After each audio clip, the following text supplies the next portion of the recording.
Hey guys, Brad Pryor here with Great Brandon. I missed the first episode with this gentleman because I was sick. I was dying, and he called me all kinds of names. This is Mr. Ryan Motes. We're at his place again. I guess we love you so much, and you're so famous that we have to come out here to feel like we're important. Well, I missed you the first time, so I know. I got a rash and a shit. I got to do it with Lauren. You're a little harder to look at. Well, you ain't seen me with my wig on. You'd be loving it. I imagine. So how's the rope horse industry going? Man, it's been good. It's been really, really good. You know, it's a good time. It's a everybody. You know, everybody wants to be in the horse business. It seems like right now, which is great for us. You know, it's been a good transition from the rodeo into stepping back and staying home and being able to ride some horses. What they've done with the futurity business, as far as the roping, it's starting to catch up with the other events, the cutting, the cow horse, and the reining.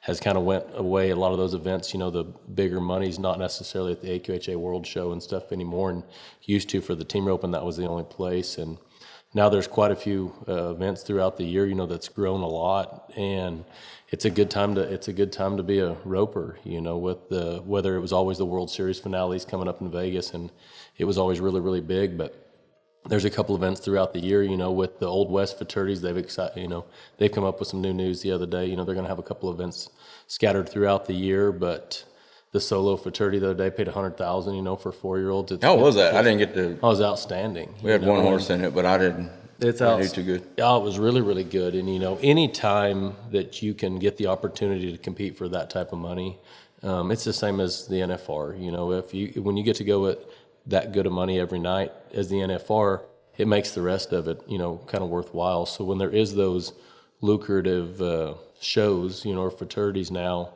it makes it where it is worthwhile, where you can hit a home run here or there, you know, same as with the cutting futurity or the snaffle bit futurity when you can win. You know, it makes it, even if it's just a couple of events throughout the year, if you have a horse that's capable of, you know, winning there. Joseph Harris, you know, just at the ARHFAs has won $1 million over the last, less than 6-8 years, you know, so it just makes it where it's a good time. We can travel a lot less, which is the kicker for me. You know, I'm over homebody. I'm over all night drives and and everything else, or long drives, or basically driving to town. Pretty much over it. So it's made it where it's good. I still get to stay home, still get to compete, and like I said, it's a good deal. Isn't it crazy when you do travel a lot, how much you want to be home? Oh man, because I'm right now I live 20 minutes outside of Fort Worth. Now I'm thinking about actually moving into Fort Worth or out here, and that way I'm just 5 minutes away from everything. Yeah, because I mean a 20-30 minute drive is just a killer. When you've been on the road all the time, it's not as glorious and fun as it is for the first year or two, but it loses its luster pretty quick. Yeah, just like I said, competing and, you know, obviously running the 10 in Vegas in December, or running a short round high callback at the BFI, or short round, you know, at Reno or Houston or any of those kind of things, you'll never not miss those ones. But the commitment to doing what you've got to do in order to be able to go and be on that high of a level where you actually feel like you have a chance to do it, the commitment level of putting in every day and the driving every day and trying to make myself better. I'd rather put my energy into the young horses and everything else than get up every day and try to max myself out. Right. Well, you know, I was driving up here late as usual. Grabbed my phone. Had to sit in Weatherford traffic a couple times. You know, with all these famous people out here in Weatherford, I don't know if I'll be able to fit in. You know what I mean? Because you got number one. You're the top out here. Of the list. You're the top of the list. Yeah. So if you had to make a top 5 of the famous people out there, starting with you, that live in Weatherford, what would be your top 5? I don't even know. Heck, I hadn't thought about it. You know, it's a good. You don't. Got you off guard. You got me off guard. I mean, Kerry Kelly's pretty popular. Kerry's got to be. I mean, Kerry's from right here, you know, and that's what I said. I was lucky enough. I wasn't born here, but I went to elementary school here, you know. So I've been lucky enough to, you know, with our careers starting and turning to the team roping area, where so many people have moved from away, to be able to be around this general area here to Stephenville to Lipan. You know, I was lucky enough to be here. Heck, I don't know who all there is. There's obviously, like I said, a lot of the, you know, the famous cutting horse trainers and stuff have all came from around here. Well, I guess I shouldn't say just Weatherford. I mean, you got Lipan, Stephenville. There's all kinds of. Yeah, I mean, like I said, the amount of team ropers and cutters that live around here is crazy. You know, obviously they've started recently. They film all Yellowstone and a bunch of that stuff right around here. So Landman. You've got a lot of the landman, and you know, it's a popular spot. You get a lot of, I guess you'd call it somewhat celebrity sightings, or you know, they're filming. They're always video. You know, they're always doing stuff right around this general here, Fort Worth. You know, down the stockyards and everywhere else over the Cuttons. We went to a Countdown collection last night. Is that right, Laurel? Okay. At Brumbas? Brumbas, yeah. Yeah, Brumbas. I can't ever get that word right. But anyways, I was surprised I didn't see you there because there was all the famous people in Weatherford were there. You had Rocker, you had JB, you know, all these famous people. I figured you'd be there. So I was just looking around like, man, there's a lot of famous people in this area. We've been there. We've been there a couple times. It's a pretty cool deal. Yeah. I went the first year. Wilson Capron, a friend of mine that I've known for a long time. I've got some. He's a bit and spur maker, a high-end, extremely artistic bit and spur maker. But the first year he had some stuff over there, we went over and hung out. And then him and his dad, Mike, he had some. And I seen he had some stuff set up over there yesterday, some paintings and stuff. So, but yeah, it was a pretty cool deal when we went over there. Did you ever think in the rope industry that, you know, we're kind of in the same age cap, that they'd be doing documentaries and stuff on people that are in the rope horse industry? Not really, you know, just growing up, it's kind of what I wanted to do, but it wasn't really a very good, you know, there was always another option, you know. Everybody I knew that rodeoed basically was a secondary job. Now, they considered it their first job, but they had a kind of a side gig or something else. Even myself, forever when we wrote, we always thought the same thing. I was like, oh, you'll finally get there, and you'll finally get there, and it'll be. And now it's to the point where it is lucrative enough that there's people that you can make a living rodeoing. You know, it's gotten where there is enough big events. You know, they just announced yesterday they're having another Hondo rodeo in New Orleans and stuff. So there's quite a few big rodeo events as well, and the amount of money it's taken to just qualify for the NFR the last couple of years, you know, it actually does keep growing, and forever it seemed like it was stagnant, you know. And yeah.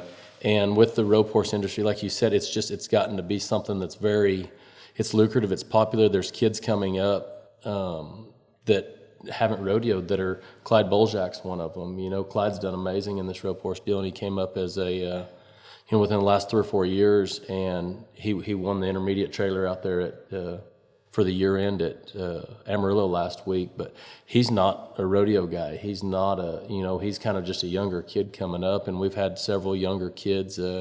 My best friend's Garrett's little boy, Hagen Wright. He's been coming over and helping me every day. Just turned 16 yesterday. But, you know, for me, it's about letting him learn the ins and the outs of that at a young enough age that it is whether it's a fallback plan if he does rodeo first, maybe he gets good enough now that he doesn't, you know. And for so many people, his dad Garrett and I were lucky enough when we were 15 years old was when Clay Logan moved down here from Arizona, and Clay lived right across the road from us where we lived out north of town, and he'd come over and rope with us every day. And for Garrett and I, the amount of stuff, you know, that we were able to learn from just being able to rope with Clay, it made such a tremendous difference in our life, you know, that it was insane the amount of stuff that Clay has taught so many different kids too. Mm-hmm. But, you know, for us, for the next generation down now, thinking that, you know, Clay came up and all of his, you know, accolades were AQHA, and, you know, he's a world champion in the AQHA. He's done so much in the AQHA,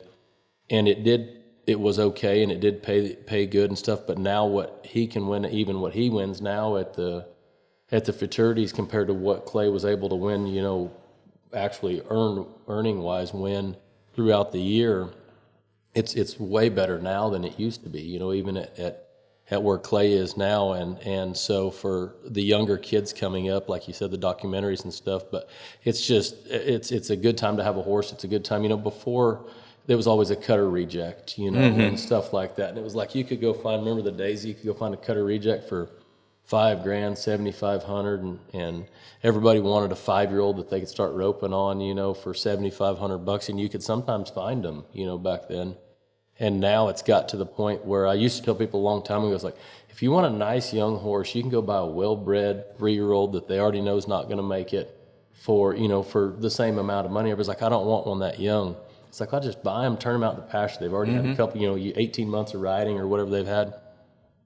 Turn them out in the pasture. Well, now it's backed up even more. You know, everybody, it's like, everybody, that's what everybody's wanting, you know, and then they were wanting 4s, and then now they're wanting the 3s, and, you know, people, you know, it's to the point now where if you find a good 2-year-old that they already kind of know where it's at, go ahead and take advantage, you know, and start the roping process on them, you know. And before, heck, when we bought something after the cutting futurity or something, you know, the 3 are coming 4, we started swinging a rope on them then. Well, now we've got, you know, we were tracking the lead steers on the 2-year-olds, you know, and stuff like that, just giving them something to do. But it's getting to the point where we can, you know, it's the cutting futurity and the snaffle bit futurity have always had their biggest shows right off the bat at the beginning of their 3-year-old year, or at the end of their 3-year-old year. So everything they've done from the time they first start saddling them, you know, is building up to that point, you know, where there's kind of a hard deadline. And for us in the roping business, you know, like for me, roading, I never want anything that good until they turn 7. You know, to me, if they're going to go down the road and take the pressure of bouncing around in the trailer, you know, for 12, like we talked about, 12 hours all night long, and jump them off the trailer the next morning, saddle them up and run one. It seemed like the babies, they didn't handle it. They'd get body sore. They'd get, you know, their bones are growing and stuff still. So the transition from wanting, you know, what I feel like a finished horse is 7 years old. And now we're starting to show them at 4, you know, the beginning of their 4-year-old year. And so they're not finished, but what you have to realize is neither are all these horses going to the cutting futurity on Monday. Right. They're not finished either. And it's just, that's when they start. And so for that, it's their job, you know, when you go watch the World Finals or something over there and you get to see the 7, 8, 9-year-old cutting horses that are just out, you know, that's like watching the NFR type of a deal versus the first round at the cutting futurity. We're all hoping they hold the cow, you know. Right. We're all hoping when we go to the roping futurities for the first time, we're all hoping they score and turn in and nothing bothers them that bad. But we're actually seasoning them, and it's made for some really good horses, I think, because the horses that have graduated out of it, I can't take a horse and go haul them anywhere and season one for you or season one for anybody else. In the way the futurity deal is structured, we can take them and we can you can put them in the hands of a trainer, and those horses graduate out and, you know, become good jackpot horses. And for the amount of money that is up for grabs in Vegas at the World Series, and the amount of money that the lower, you know, the 9 ropings, the 10 ropings, the 11 and the 12s all pay, is to the point now where instead of a guy that gets to rope in the 10 point just wanting a $6,500 old head horse, you know, if you're able to rope for that much money throughout the year, it makes it lucrative for a horse, people to have something that's RIATA eligible. You can go up and rope, you know, them ropings pay $100,000, they pay $200,000-$300,000 out there in Vegas. So it makes it where if you're going to show up on a $6,500 horse and have $10,000 in entry fees, you're better. Why not show up on a $100,000 horse and give yourself a better advantage? Yeah.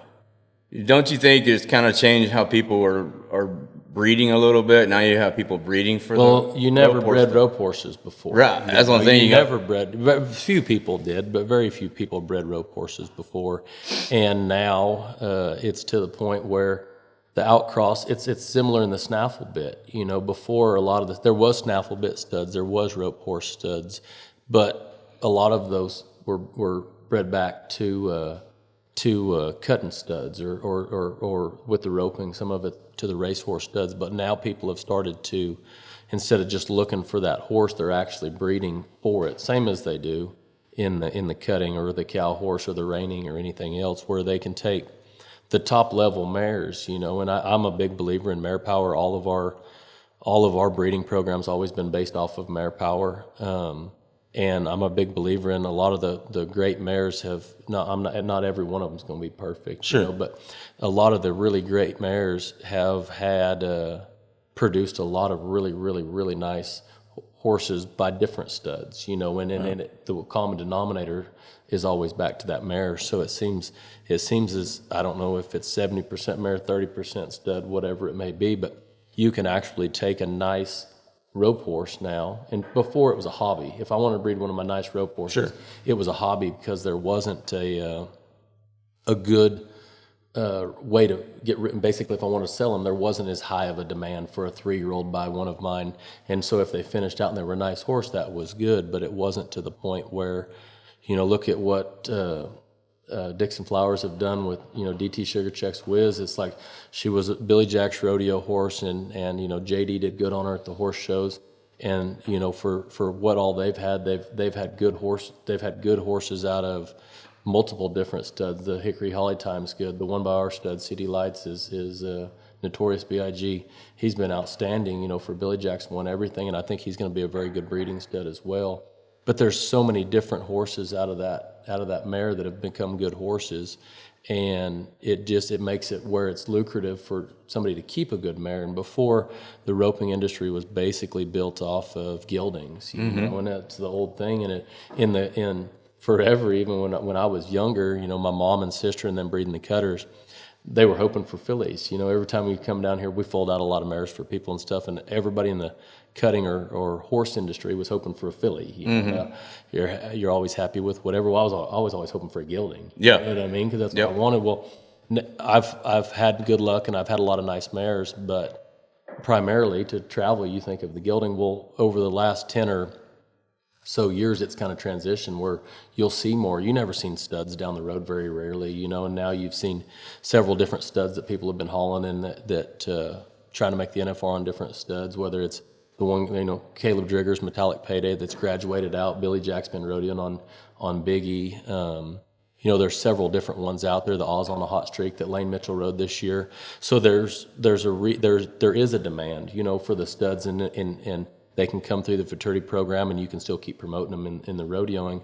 And before, it was more of a hectic, people used to think of mares as being hard to have around, and it's like, they're really not that much. They're not that bad, they're not that much. A little regimate and all that good stuff. You can kind of keep your mind halfway. But so a lot more now is, like I said, it's more lucrative to have a nice mare now than it once was. Sure. Snow's good mare Annie, so for a horse like that to be a buckskin mare that won the horse of the year, and stuff like that, it makes it, that's a good product to have. I think moving it up, or moving age of what you're looking for affordability, it also brings up the risk too. Mm-hmm. Even though you're not paying, if you're looking for a 2-year-old and you're paying $20,000 for it, that's already broke and ready. You have to look at the maturity level of that horse too, to make sure it's ready. For it don't get, you can put it way behind if it's not mature enough. So I think in the breedings, I think a lot of people are watching how those 2-year-olds and 3-year-olds are starting to handle pressure in those bloodlines, where it's, because you're having to buy stuff so far back to build where you're not so top heavy, right? On a 3 or 4-year-old that it's not even truly seasoned all the way out yet. So yeah, none of them. That's what I said. They're truly. I mean, what you see go to the NFR at 13, 14, 15, and the 1 year, I think the average head horse was like 17 or 18 years old. And there's, to do the rodeo end deal, it's such a freak of nature, to be one that's tough enough to hold up to, 70, 80 rodeos a year, and be good enough, in that freakish talent level wise, because the guys are good that rope, for a living, but the horses, you'll see the guys, they'll be great and dominate for a while and then drop off. Well, most of that's horsepower. They didn't get worse at their roping, all of a sudden. And you can see, Riley and Brady are back at the NFR this year. I'm pretty excited about that. But, Bob, Riley's head horse, is 23 this year, and Shug, which is, Brady's had him for 10 years now. Riley's had Bob for probably since he was 9 or 10 as well. And, for those horses to go back to the NFR, a 23-year-old head horse and a 20-year-old heel horse, well, there's a reason those horses, nobody wants to show up on a 5-year-old at Vegas and see how and hope it works out, right, for that type of a deal. So for the horses that, like I said, the longevity of the horses to be that tough and last that long and be that freak of nature athletic wise. Yeah. There's a lot that goes into that. But I think that's a big part of what's pushing exactly what you're talking about or touched on is how much, you're paying for horses these days is 3, 4, 5 times what it used to be. Oh, for not sure. more. Yeah, for sure. That's what I said. That used to be everybody found a rein in people like racehorse rejects to head on, and then they like cutter rejects or rein in rejects to heel on. Well, now I said they just call them rope horse prospects, and they get they're worth more money. They're worth more money with the rope horse prospects. For sure. Same product, just a little better verbiage. So if what would be something interesting somebody that wouldn't know about you on a personal level? On a personal level, I don't know. Like a little snack you like, or a little shot of something of this, or what is your dirty little secret? I don't know. I don't know. Come on, right? I don't know. I like anything. I mean, I do. I like anything. I like to eat. I mean, do you like the little Davy Christmas trees? No, I oatmeal? like anything homemade. Anything. Me too. I don't care what it is, but you can leave. I like Reese's peanut butter cups and whatnot, but you can leave them sitting on the counter. I won't eat them. If something homemade, I get after it forever. Yeah, I'm the same way. I see that. So nothing bad? I don't think so. I think I need to interview some of your rodeo partners back in the day, maybe Coleman, or maybe just sit Coleman will come up with an answer for anything. Yeah, and it would be a good comical one too. So and that's probably one of the coolest cats I've ever met outside of you. I like Coleman. So. Thanks for putting me right above him. I appreciate that. No, I like Coleman. He's man. We never had a slow time when we were rodeoing. It was always full gas, and it was pretty entertaining. Yeah, I love watching him rope. He's a good hand. So are you going to the World Series this year? I'm going to be out there in Vegas. I'm not roping this year. Hopefully by next year I'll be back at it. I hadn't roped out there in a long time, so knowing we've been going to be home. Courtney, my wife, she's got a booth out there with her jewelry, the 7X custom jewelry stuff. So last year I didn't rope because I thought I'd have to be more help, and I really wasn't much help out there at all. So this year I thought I'd maybe rope, and I didn't enter out there at all, and I'm probably not going to be much help out there with the booth either. So I'm going to be out there for a handful of days to do a couple things towards the first end of it, and then I'll be back home. So obviously classic ropes is your choice of ropes, but what is the power line? What are your favorite? I tell people all the time I rodeoed forever with the power line medium, and I still think it's the best rope they make. Currently, I've always been back and forth, and the two ropes I've liked forever have been the Heats, the red ones, and the power lines, and for whatever reason they're not even similar. I'll rope with a Heat, and that's the Heat heel ropes are smaller and lighter and straight nylon, and the power lines are obviously a nylon poly blend, and they're a little bit bigger and heavier. I don't know. I've been on the Heats basically is what I've been using. I've always used them back and forth. And you don't think about it. When I went back to the Heat, somebody's like, "That's good to see you back using." Well, I don't realize, but that's been my two go-to ropes forever. I've used them since forever. I think back. When I roped with Charlie Crawford, I'd used a Heat some here and there, and I used the power line some. And then when Brock and I were 3-3, I looked at the deal the other day. It's with a Heat. So that's been 2012. So I've been back and forth with the Heat. They're a little lighter, a little easier to swing. A little easier on my old shoulder. Yeah. Yeah, and especially being home, getting to ride a lot of young horses and stuff, I can actually use a Heat and kind of rope with my competitive rope throughout the day. When I have a power line, I tell kids all the time, use it as long as you can. It's the best. It's the best. The best rope there is out there I still think is the power line. It just hits the ground better. It lasts well. To me, the Heats are tough. I can place them well. They're a tough for a straight nylon rope for me is what I like about them. They're tough. They hit the ground good, and like I said, it's my favorite. I can kind of manipulate them a little bit easier and be a little more finesseful and place it where I want to, especially riding more futurity horse wise. But I rodeoed at the end with the Heat as well. So yeah, I was talking to T-Wade the other day, and I was asking him how he feels about power lines versus Heats and all that good stuff, and he brought up a deal when they make his ropes, they make them two different ways for cold and hot. Mm-hmm. Do you have anything like that going on? Well, the hotter it is, and they do it up there, and that's what I said. The rope making industry is such a, you can find a saddle you like, you can find a hat you like, and it can last forever.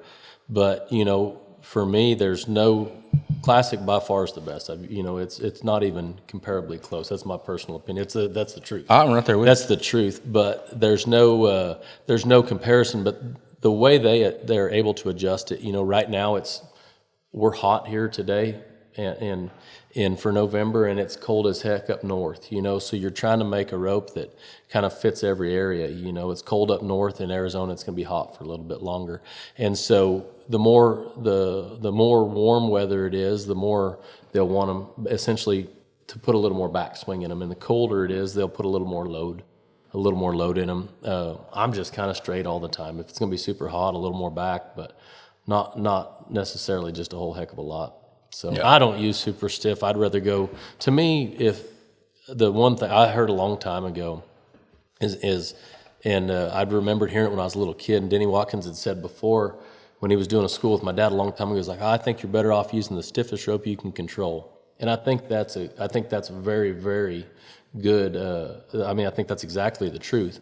I misconstrued it a little bit and thought, man, if I can swing it, I can control it. And for me, with a firmer rope, I couldn't control it. I couldn't place it as well. I couldn't be as accurate with my delivery as I wanted to. And so I've used a medium for most of my career.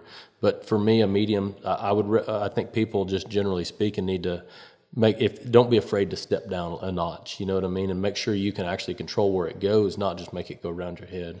And to me, on the heeling side and the heading side, is it different for you? Which ropes you like? Yeah, obviously outside the length, back and forth, but yeah, I mean, I'm a soft or an extra soft, you know, kind of depending on the situation. But I'm same thing. I think the Powerline Heat. I do like the spiders in the head ropes pretty good. But yeah, those three are pretty good. Honestly, that's what I said.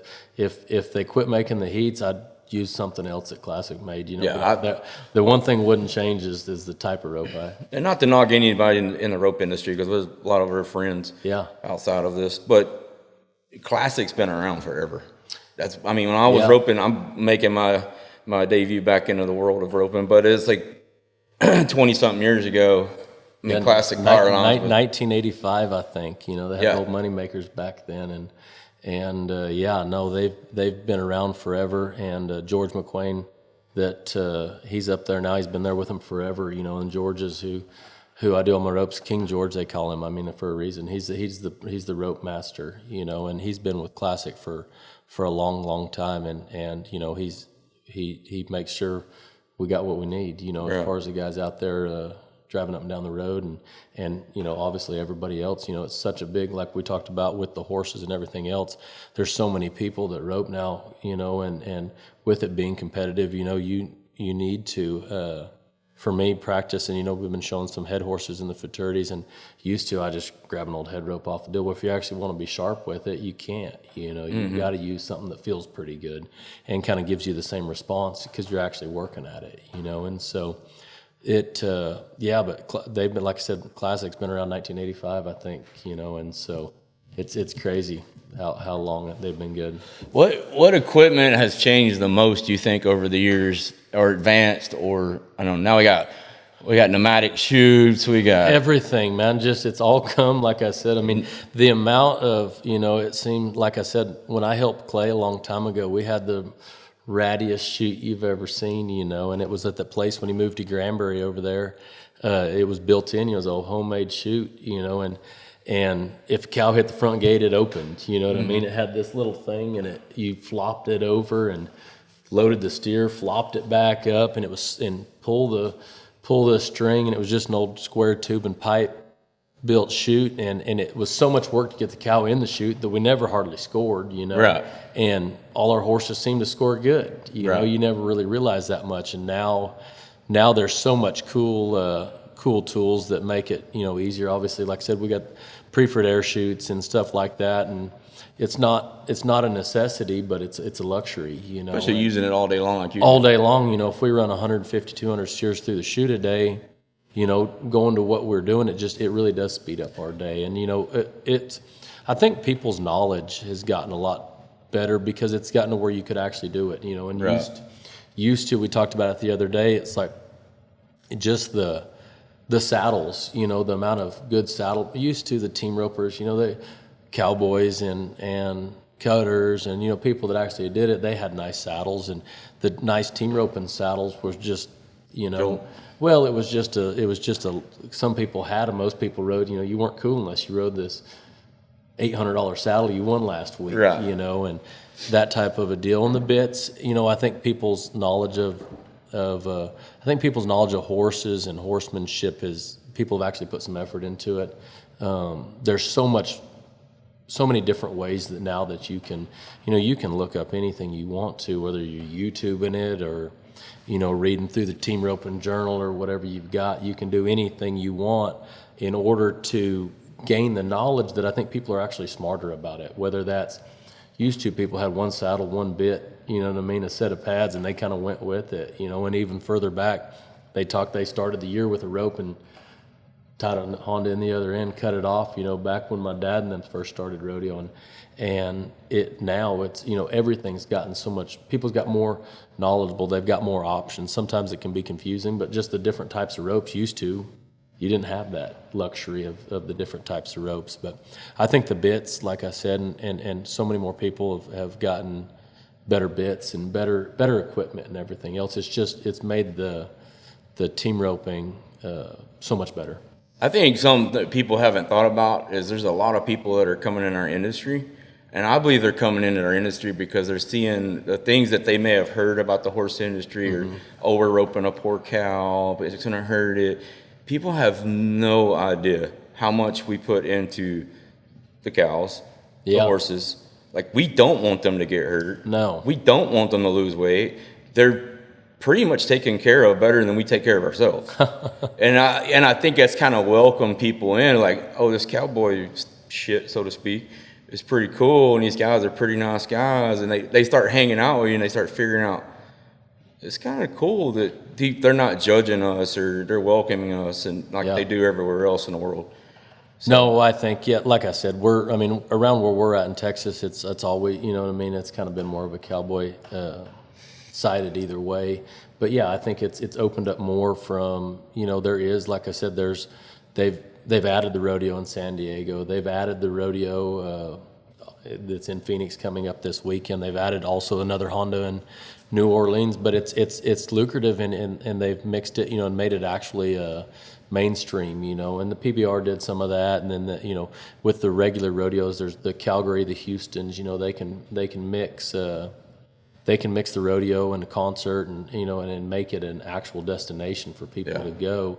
And you're getting the more, you know, the more city folks, or the more people that aren't necessarily from a farming and ranching background, where before that's the only turnover you had. Now we get kids that come to schools and stuff that have not, they're used to, their parents always roped or ranched, or you know, their dad's always used to have done something, and now you get kids that come up that want to rope, that it's not necessarily only from family generational passed down. It's kids that see it, and that's what they want to do. Right.